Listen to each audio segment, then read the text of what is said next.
Sosok ketiga dan terakhir yang akan saya bahas adalah Manat atau Dieja juga sebagai Manah atau Manawat.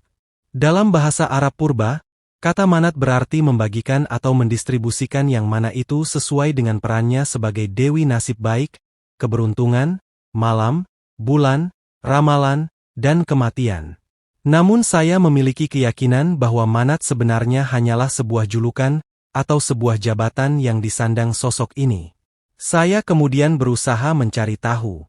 Saya menemukan bahwa Manat adalah salah satu Anunnaki dari garis keturunan Enki. Pada prosa Enki dan Ninhursag dikisahkan bahwa Enki mengawini Ninkurra, lalu menurunkan anak wanita bernama Sikizala, berambut perak. Gadis ini unik, matanya seperti mata pada umumnya. Namun ada beberapa bintik aneh pada sekitar mata dan kening yang ternyata adalah mata yang menyerupai mata laba-laba. Karena memiliki ciri demikian, ia kemudian dipanggil Ashmi, wanita laba-laba, Ninasha, ratu laba-laba, dan Nini Gigun, wanita bermata indah, dan Igi Sharshena, melihat semuanya dengan jelas. Keterampilan utamanya adalah memintal dan menenun, maka ia dipanggil Ninushbar, ratu penenun, atau Ninushbarana, ratu penenun dari surga. Sikizala bisa melihat yang tak diketahui seperti melihat yang tersembunyi, misteri, masa lalu dan masa depan.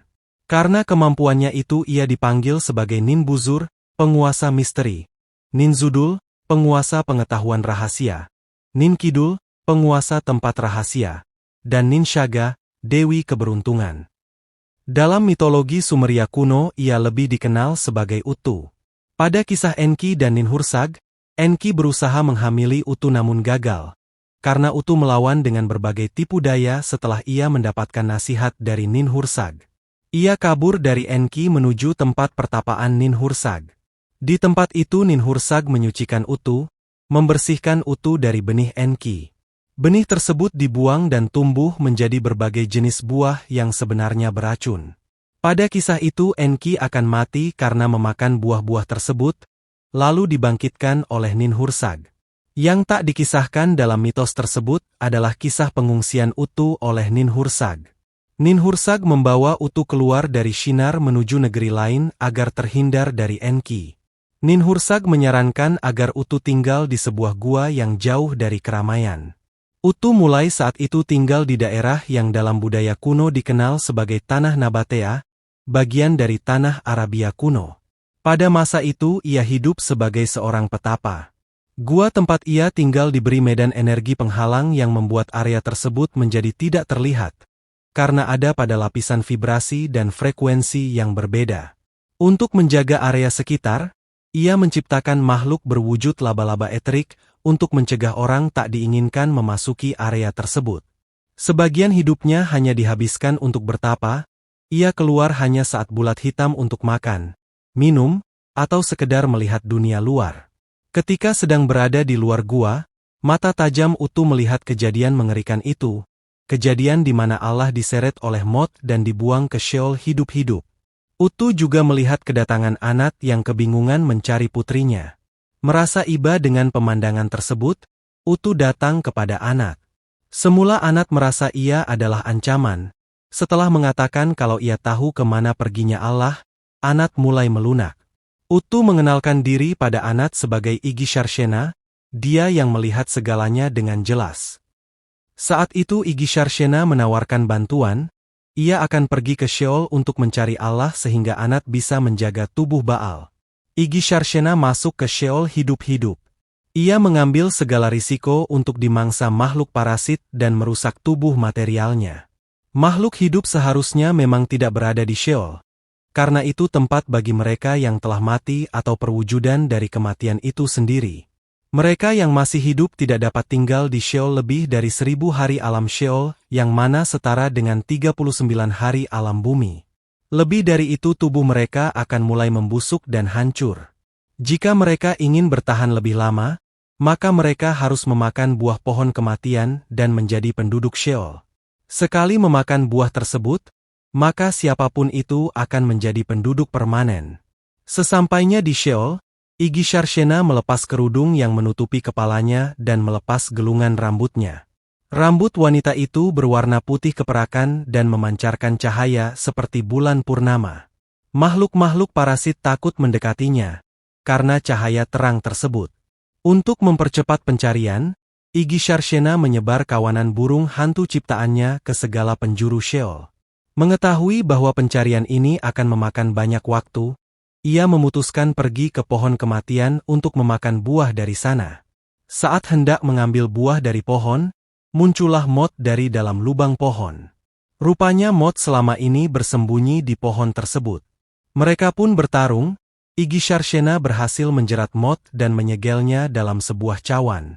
Cawan itulah yang kelak dikenal sebagai cawan kematian. Karena bisa menaklukkan Mot, Iggy Sharshena kelak dipanggil sebagai Nirgura, mengalahkan kematian, Ningura, penguasa kematian, dan Gugal-Gura, pembawa cawan kematian. Setelah mengalahkan Mot, Iggy Sharshena memakan buah dan melanjutkan pencarian. Akhirnya Iggy Sharshena menemukan Allah yang terantai.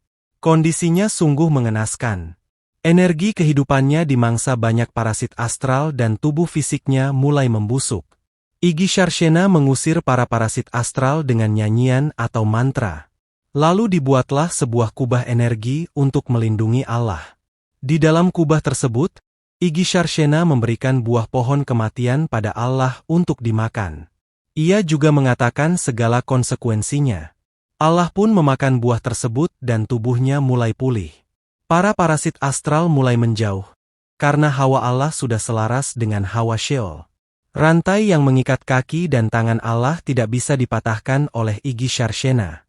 Lantas Iggy Sharshena melepaskan Mot dari cawan, sebagai gantinya dia harus melepaskan Allah dari rantai yang menjeratnya. Mot pun melepaskan Allah dari rantai-rantai tersebut, lalu kabur entah kemana. Allah ingin mencari ayahnya.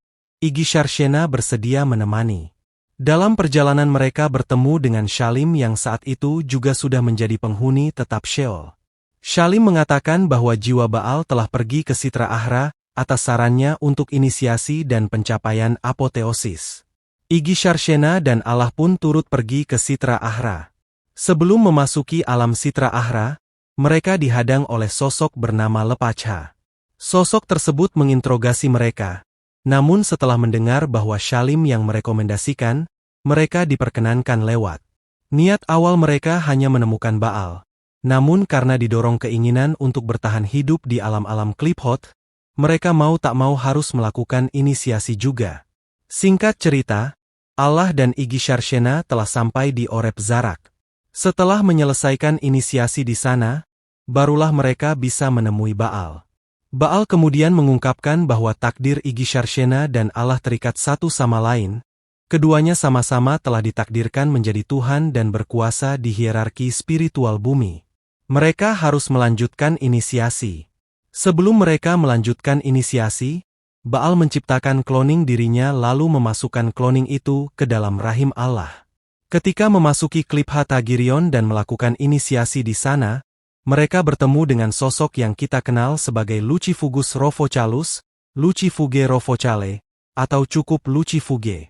Ternyata sosok tersebut adalah diri sejati dari Shalim, namun keduanya beroperasi secara terpisah dengan agenda masing-masing. Lucifuge menguji keduanya dengan tawaran untuk bersekutu dengannya, maka mereka akan mendapatkan segalanya, baik itu kekayaan, kejayaan, ataupun kekuatan. Mereka teguh pada pendirian mereka dan meninggalkan Lucifuge untuk melanjutkan inisiasi ke Klipha Golahab. Di sana mereka menyerap energi kematian yang amat pekat, saking pekatnya hingga membuat tubuh mereka mulai membusuk dan terdematerialisasi. Dengan kemampuan transmutasi yang sudah mereka kuasai, mereka mampu mentransformasikan tubuh material yang mereka miliki menjadi tubuh yang lebih unggul. Tubuh yang tersusus dari energi primordial. Mereka melanjutkan perjalanan ke Klipha Gashkalah. Pada Klipha tersebut mereka menyerap energi feminin gelap primordial, lalu mentransmutasikan energi tersebut untuk memicu terjadinya transformasi. Berkat transformasi tersebut, mereka terlepas dari persepsi mengenai dualitas yang terdivisi sehingga terjadi penyatuan penuh dengan segala aspek keberadaan mereka. Lucifuge muncul kembali ke hadapan mereka.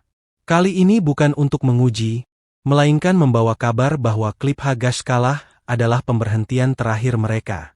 Luci Fuge membacakan sebuah dekrit yang menyatakan bahwa Allah dan Igi Sharshena telah menyelesaikan proses apoteosis dan dinobatkan sebagai Tuhan di hierarki spiritual bumi sekaligus menjadi penguasa Kliphot. Allah dinobatkan sebagai salah satu penguasa di Nahemot dan Igi Sharshena dinobatkan sebagai salah satu penguasa Golahab. Mereka kembali ke Sheol. Allah kemudian melahirkan Baal. Karena Baal terlahir dalam wujud astral, maka dia membutuhkan tubuh material. Igi Sharshena menampung Baal ke alam cawannya. Lalu ia kembali ke permukaan seorang diri. Sesampainya di permukaan, ia meminumkan cairan dalam cawan itu pada tubuh Baal. Tubuh Baal kembali pulih dan dia pun bangkit kembali, lalu menyebut dirinya sebagai Baal. Sedangkan Igi Sharshena dipanggil sebagaimana yang artinya mitra, pendamping, atau setara. Nama mana berakar dari bahasa Anunnaki, namun seiring berkembangnya zaman nama tersebut memunculkan variasi ejaan lain seperti Manawa, Manawat, Manot, dan Manat. Artinya pun berubah menjadi membagikan, mendistribusikan, menyeimbangkan, atau membagi dengan rata. Jika kata Yah pada Yarikh dikaitkan dengan bulan secara umum, Lah pada Lavenah dengan bulan purnama, kata Men pada Manat berkaitan dengan bulan hitam. Baal berjanji akan membalas dendam pada Mot untuk dirinya sendiri dan untuk Allah.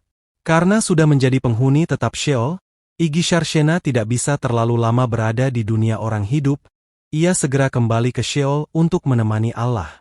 Setelah penantian yang panjang, Baal berhasil mengalahkan Mot dan merebut kekuasaan atas Sheol. Baal menjadi Raja Sheol, lalu ia membuat ketetapan bahwa Allah bisa keluar dari Sheol, hanya saat bulan purnama hingga bulan hitam sedangkan Mana bisa keluar saat bulan hitam hingga bulan purnama. Keduanya sejak saat itu tidak pernah ditemukan berdua di Sheol kecuali pada titik peralihan antara bulan memudar ke bulan hitam. Pada titik peralihan dipercaya bahwa tabir antara dunia orang hidup dengan dunia orang mati benar-benar tipis, sehingga menyebabkan terjadinya gelombang energi kematian yang merembes keluar tabir. Karena itu pada waktu tersebut banyak orang melakukan ritual-ritual nekromansi. Igi Sharshena mendapat nama keilahian Al-Ilah. Al berarti Tuhan atau merujuk pada Baal sang bapa. Ilah artinya dia yang ditinggikan, dia yang dijunjung tinggi, atau wanita yang ditinggikan, dan makna sejatinya adalah Tuhan wanita. Al-Ilah bermakna, sang Tuhan yang ditinggikan, sang Tuhan wanita, atau secara maknawi berarti, Tuhan yang agung, tinggi, dan mulia. Seperti halnya nama Allah yang diklaim oleh Arbab, nama Al-Ilah juga telah diklaim olehnya menggunakan para penyembah Hubal sebagai pion. Seiring berjalannya waktu, kata Al-Ilah melebur dengan kata Allah dan melahirkan satu kata baru yang bermakna, dialah satu-satunya Tuhan dan tiada Tuhan selain dirinya. Kata baru inilah yang kemudian diambil untuk menyebut Tuhan dalam agama Islam. Ketika Muhammad mewartakan jalan cahaya, dia tidak pernah mengenalkan nama pribadi Tuhan. Dia memang menggunakan kata Allah, namun di situ konteksnya hanya sebagai kata benda untuk merujuk bahwa ada sebuah kesadaran agung yang menjadi landasan kehidupan dan merupakan jalan menuju pembebasan. Sosok kesadaran agung ini tidak memiliki nama, representasinya adalah suara napas. Jadi untuk terhubung dengan kesadaran tersebut cukup fokus pada napas. Terhubung dengan kesadaran ini bukanlah melalui penyembahan atau pemujaan. Sayangnya setelah wafatnya Muhammad, orang-orang mulai menciptakan sistem dan peraturan baku dalam menjalankan ajaran Muhammad. Mereka menggabungkan tradisi paganisme Arabia kuno dengan nilai-nilai moral, filosofi, dan ajaran-ajaran yang diwartakan Muhammad. Untuk mengukuhkan sistem yang mereka bentuk, mereka membutuhkan nama untuk sosok yang mereka sembah. Mereka pun mengambil kata Allah yang notabene adalah kata benda menjadi sebuah nama pribadi untuk sesembahan mereka. Karena tindakan orang-orang semacam inilah Muhammad dan ajarannya menjadi tercoreng dan melenceng.